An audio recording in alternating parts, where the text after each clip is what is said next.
Si vous êtes nouveau sur la chaîne, n'hésitez pas à vous abonner et d'activer la cloche de notification pour ne rien rater.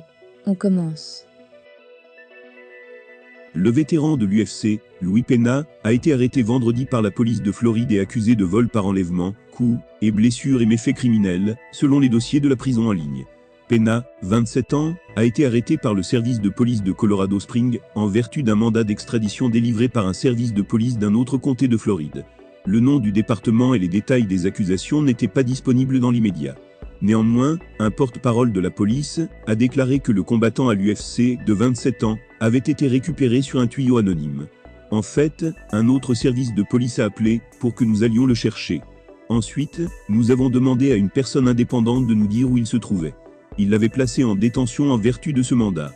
Christian Soinson, un agent d'information de la police de Colorado Springs, a déclaré tout ceci au MMA Fighting.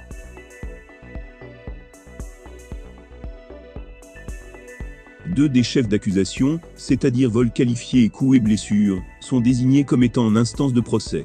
Soinson a déclaré que Pena aurait pu manquer une audience de mise en accusation, ou que les accusations auraient pu être ajoutées au cours de l'enquête, après une accusation initiale, déclenchant le mandat qui a conduit à son arrestation.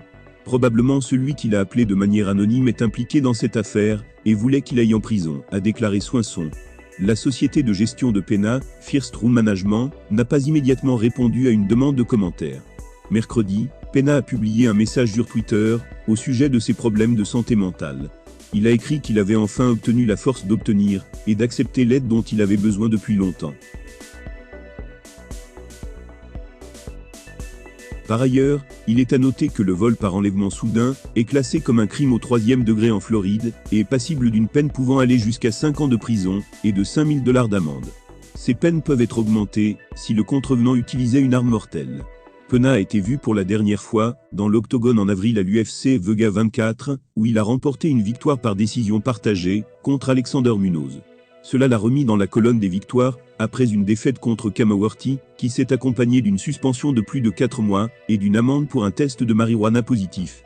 Initialement en compétition, en tant que poids plume, Pena est passé au poids léger en 2019, et a décroché un record de 3 contre 2 à l'UFC. Il a été contraint de se retirer du TUF 27, après s'être fracturé le pied.